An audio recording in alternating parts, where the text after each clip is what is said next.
Bonjour à tous et bienvenue sur boursicoté.com pour cette nouvelle analyse technique des principaux indices mondiaux avec une configuration qui est en train de devenir baissière sur le DAX, puisque suite ici à cette dynamique haussière qu'a connue l'indice allemand donc durant l'été, on s'était stabilisé ici dans un range entre 12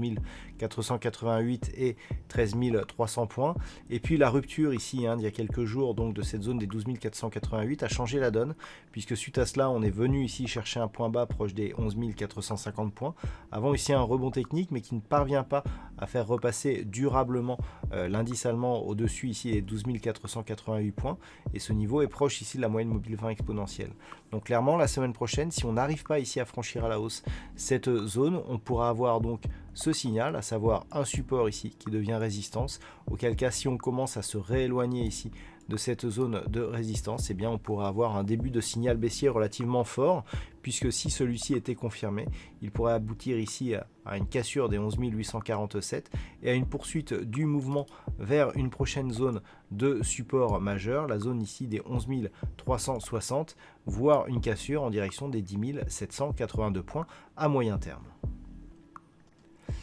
Et puis sur l'indice européen, donc l'Eurostoxx 50, la semaine dernière, nous avions donc constaté un contact ici sur la zone de support des 2920 points. En cas de franchissement, cela nous faisait passer dans une dynamique baissière relativement forte. Donc on a bien rebondi ici sur cette zone pour venir s'inscrire dans un mouvement haussier, comme le reste des indices européens. La moyenne mobile 20 exponentielle ici a été franchie et on est quasiment ici de retour sur la zone des 3276 points. Donc la dynamique est en train de se neutraliser. Le fait ici que l'on ait une cassure de la moyenne mobile 20 exponentielle relativement forte nous éloigne d'une reprise possible ici de cette dynamique baissière. Toutefois, pour le confirmer, ce qui serait intéressant, c'est de repasser ici au-delà des 3276 points, puisque tant que nous sommes sous cette zone, on n'a pas de nouveau plus haut significatif au sens de la loi de Dow, et donc on est toujours potentiellement dans une dynamique baissière, certes plus faible que ce que nous avons sur le DAX, mais toujours baissière quoi qu'il en soit. Donc il faudra éventuellement surveiller ici une rupture de cette zone des 3276 points, et surtout une rupture possible ici de cette zone de points hauts qui se situe à 3310 points. Sur les indices américains, avec ici le S&P 500, nous avons un signal de neutralisation. Alors lorsque l'on prend un petit peu, lorsque l'on s'éloigne, on voit bien ici la dynamique qui portait les cours, une belle évolution ici au-dessus de la moyenne mobile 20 exponentielle, une phase de consolidation ici qui vient chercher la zone des 3216, on remonte sur des niveaux relativement proches ici du précédent point haut significatif, on revient sur un niveau relativement proche ici par rapport à ce point bas de consolidation, et ensuite on se replace dans le haut du range. Donc clairement là on est sur une configuration qui peut nous amener, en cas de rupture ici de cette zone qui est donc relativement proche ici des 3600 points, d'avoir une poursuite du mouvement, puisqu'on a ici une phase de temporisation avec un support fixe, la zone des 3216, une zone je dirais plus ou moins pivot, et donc une résistance ici qui se situe sur des niveaux proche des 3580 points exactement. Donc la semaine prochaine, si cette zone venait à être cassée, on validerait donc une poursuite du mouvement haussier vers de nouveaux plus hauts significatifs. Le niveau d'invalidation de cette configuration plutôt haussière d'un point de vue moyen terme se ferait en cas de cassure ici des 3216 points.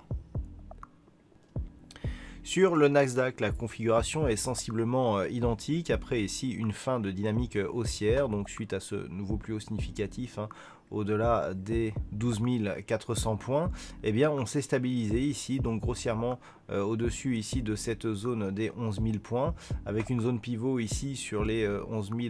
575 points. On a eu deux points bas significatifs assez proche, même si on a un petit peu de volatilité haussière ici, et les points hauts ici se sont stabilisés eux aussi. Donc une phase de neutralisation, comme le S&P 500, on est actuellement dans le haut du range, il suffirait d'une cassure ici de cette zone de points hauts significatifs pour relancer la dynamique vers de nouveaux plus hauts, sachant que maintenant que l'on a une phase de consolidation ici eh bien, on peut tracer les extensions de Fibonacci, hein, et donc par exemple par rapport à cette phase de consolidation, si nous avions une cassure donc de cette zone des 12 440 points, eh bien l'objectif se situerait ici sur cette zone des 13 528 points.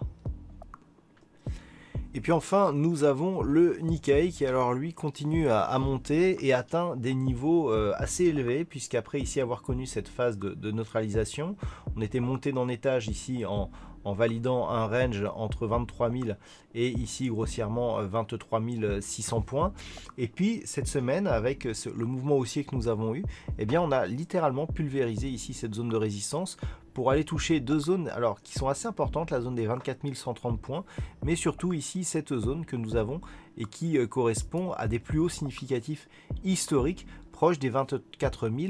380 points. Alors pour s'en rendre compte, il faut vraiment élargir le graphe, voilà, pour nous montrer que nous avons donc cette zone de plus haut, hein, qui se situe ici. Donc on était légèrement plus haut, on était monté ici sur des niveaux proches des 24 400 points. Donc on est vraiment sur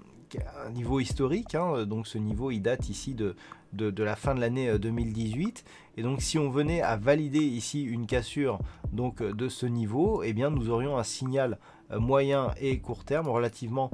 important de poursuite ici de la dynamique haussière vers de nouveaux plus hauts significatifs. Donc vraiment la semaine prochaine il faut réellement surveiller ici cette zone des 24 380 points avec, en cas de cassure haussière, eh bien, un signal de poursuite d'une dynamique moyen mais aussi long terme. Voilà donc ce que l'on peut dire sur cette analyse technique des principaux indices mondiaux. Passez un bon week-end et on se retrouve dès la semaine prochaine pour d'autres analyses techniques, toujours sur le site boursicoté.com.